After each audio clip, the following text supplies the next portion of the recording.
Você tá cansado de falar inglês e acontecer isso aqui? So yesterday I went to and I saw a guy that had what's the name? I don't know. Well, anyway, he was as famosas travas na hora do speaking, right? It's a big problem. Muitas vezes isso acontece por falta de prática, mas também pode ser que você esteja enfrentando um problema muito comum: a falta de repertório linguístico ou de vocabulário para expressar aquilo que você quer in English. It's frustrating, right? Principalmente quando você já sabe falar inglês, você já tem um speaking talvez mais desenvolvido, mas de vez em quando falta aquela palavra para você expressar exatamente aquilo que você quer. Então, nesse vídeo eu vou te dar algumas dicas que vão te ajudar a superar essa barreira linguística e auxiliar a sua construção de vocabulário in English. E a construção de vocabulário é uma coisa que, por incrível que pareça, muitas vezes é deixada um pouco de lado nos cursos de idioma, porque os vocabulários nos cursos costumam vir em blocos. Por exemplo, em uma lição específica você está aprendendo sobre animais, e aí você vê de uma vez 20 animals in English. Na outra você fala sobre família, e dá-lhe decorar todos os family members in English também. E aí você acaba esquecendo tudo alguns dias depois que a lição passou. Não é assim? Eu acredito que a melhor forma de você acumular um vocabulário em algum idioma específico é de maneira constante, natural e orgânica. Exatamente igual você construiu o seu vocabulário na nossa língua materna, o português, mas talvez de uma maneira um pouquinho mais focada e eficiente. So, let's go to tip number 1. Have massive contact with the language from multiple sources. Se você já acompanha o meu canal há algum tempo, talvez você tenha reparado que eu falo muito sobre esse aspecto da exposição e do contato com o inglês. E tem um motivo muito bom para isso. É porque eu acredito que esse seja o aspecto mais importante quando se trata de ser bem sucedido no aprendizado da língua ou não. E eu vou continuar falando sobre isso sempre que eu puder. A maioria das pessoas que tentam aprender inglês não tem nem de longe contato suficiente com o idioma e é por isso que elas não vão para frente. E isso inclui, é claro, o acúmulo de vocabulário. Elas acham que ouvir uma música em inglês por dia ou assistir um episódio de série em inglês por semana vai fazer alguma coisa pelo inglês delas, quando na verdade não vai. O contato com o idioma precisa ser diário e variado. Consuma inglês em muitas fontes diferentes: filmes, músicas, podcasts, vídeos e canais no YouTube, perfis em redes sociais, livros, sites de notícias, enfim. Quando se trata de construir vocabulário, você precisa consumir muito do idioma, e eu apostaria principalmente no reading. Cultive o hábito de leitura em inglês se você quiser ter um repertório linguístico de respeito. Não é à toa que as pessoas que têm os melhores vocabulários em qualquer língua, including português, são aquelas pessoas que costumam ler bastante. Tip number 2. Know what to do with the words you find. E essa dica aqui anda de mãos dadas com a primeira. Porque afinal, se você aumentar muito a sua exposição e o seu contato com o inglês, de muitas maneiras diferentes e em muitas fontes diferentes, você vai acabar se deparando com muitas palavras novas que você não conhece ou com as quais você não está muito familiarizado, right? E quando esse tipo de situação acontece com você, o que você faz? Joga aquela palavra no Google Tradutor para você entender aquilo que você está lendo ou ouvindo e aí segue em frente? Se você faz isso, talvez esse seja o motivo pelo qual você não aprende palavras novas. Quando a gente só decora ou memoriza um termo rapidamente para a gente conseguir entender alguma passagem que a gente está ouvindo ou lendo, a chance da gente esquecer aquela palavra pouco depois, quando a gente não vê mais ela ou não precisa mais dela, é altíssima. A menos que por pura coincidência a mesma palavra acabe aparecendo de novo naquele texto ou naquele áudio que você está ouvindo, ou em outras fontes diferentes, em um período curto de tempo. E isso porque o que a gente precisa para aprender palavras novas é repetition.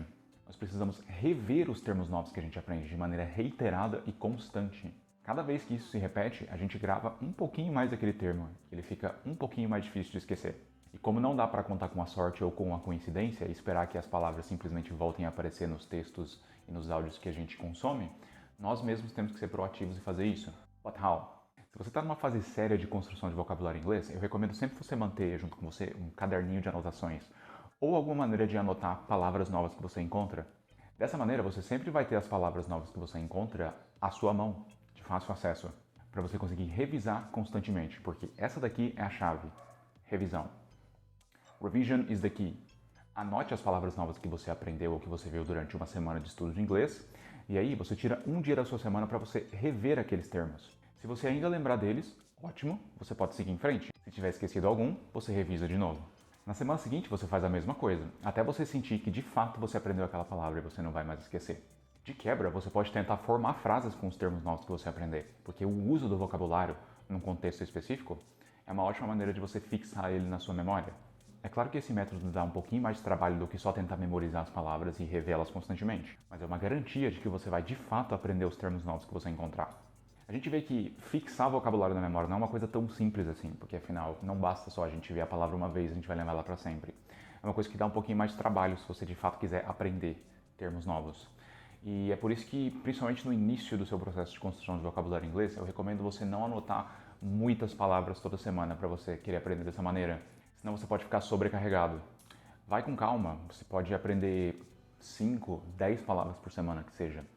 É muito melhor você aprender 5 palavras por semana, mas aprendê-las de verdade, do que você tentar memorizar listas com 20 termos, os quais você vai esquecer todos na semana seguinte. Se você fizer esse processo com disciplina e constância, soon your English vocabulary is going to be awesome. A nossa terceira dica é aposte no aprendizado de afixos. Afixos geralmente são uma coisa que é estudada em cursos de inglês, mas costuma ser estudada em níveis um pouquinho mais avançados, in general. Mas eu acho que desde muito antes você pode começar a entender esse aspecto do idioma e utilizá-lo ao seu favor para aprender dezenas e até centenas de palavras novas. But what is an affix? Um afixo é um apêndice, por assim dizer, que a gente coloca no início ou no fim de uma palavra para transformar ela em outra. Se for no início da palavra, ele é chamado de prefixo, prefix. Se for no fim, é um sufixo, suffix. E os afixos, sejam prefixos ou sufixos, são excelentes, porque com eles a gente consegue descobrir palavras novas a partir de palavras que a gente já conhece.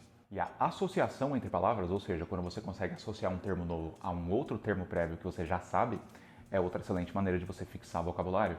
For example, in English, o sufixo full transforma substantivos, nouns, em adjetivos, adjectives. Ele significa, grosso modo, cheio de tal coisa. Então, pegando o substantivo use e acrescentando o sufixo full, nós criamos o adjetivo useful, que quer dizer útil, ou cheio de uso, por assim dizer. Grace, graceful, gracioso. Color, colorful, colorido. Os sufixos e prefixos são bons porque, através deles, a gente consegue até mesmo adivinhar palavras novas que a gente vê, mesmo que a gente nunca tenha visto elas na nossa frente. Por exemplo, imagine que você encontre uma frase assim: My neighbor's dog is very playful, so I like to pet him all the time. E você nunca viu a palavra playful antes, mas você é um estudante de afixos e você já sabe que o sufixo full, quando acrescentado a um substantivo, transforma ele em um adjetivo, que significa basicamente cheio daquela coisa. E a palavra play, dentre outras coisas, significa brincadeira. Então, alguém que é cheio de brincadeira é um brincalhão. Playful, brincalhão. O cachorro do meu vizinho é um brincalhão. Gosta muito de brincar. E se você quiser saber mais sobre afixos, você pode dar uma olhada em outros vídeos do meu canal, porque esse é um assunto que eu, vez ou outra, estou sempre abordando aqui, porque eu realmente considero ele muito importante e muito bom na construção de vocabulário. Principalmente o vídeo A Técnica Secreta para Aprender Palavras Novas em Inglês, porque lá eu entro um pouco mais a fundo nesse assunto. O link está na descrição e também no final desse vídeo para você assistir assim que você acabar esse, ok? E por último, uma dica mais geral, que é, se você não souber exatamente como dizer alguma coisa in English, no problem. A gente não precisa saber o vocabulário preciso e específico para cada coisa determinada que você quiser falar. Muitas vezes o que a gente está tentando comunicar, mas que você não consegue comunicar por falta de uma palavra específica que você não sabe, pode ser expressado de uma maneira diferente, utilizando o vocabulário que você já conhece. For example, você não sabe a palavra para rinoceronte in English. That's okay. Você pode descrever o animal rinoceronte falando alguma coisa como It's a big and grey animal with a horn that lives in Africa. Ou It's a rhinoceros.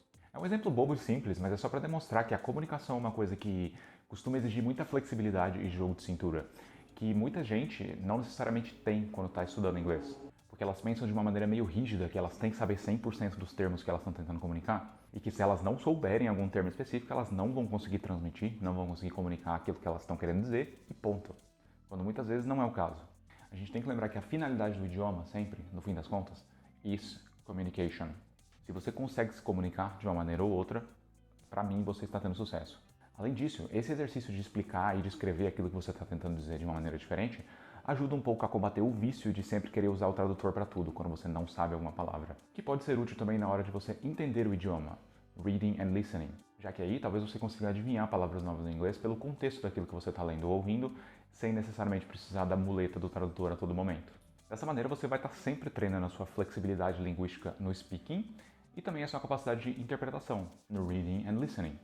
Bom, mas era isso que eu queria comentar hoje, um vídeo simples, eu espero que vocês tenham gostado. Não esquece de deixar o seu like no vídeo e se inscrever no canal para você ficar por dentro de todos os vídeos que eu posto regularmente. E dar uma conferida nesse vídeo aqui se você quiser saber mais sobre afixos e melhorar ainda mais your English vocabulary. Por hoje é só isso, bye bye.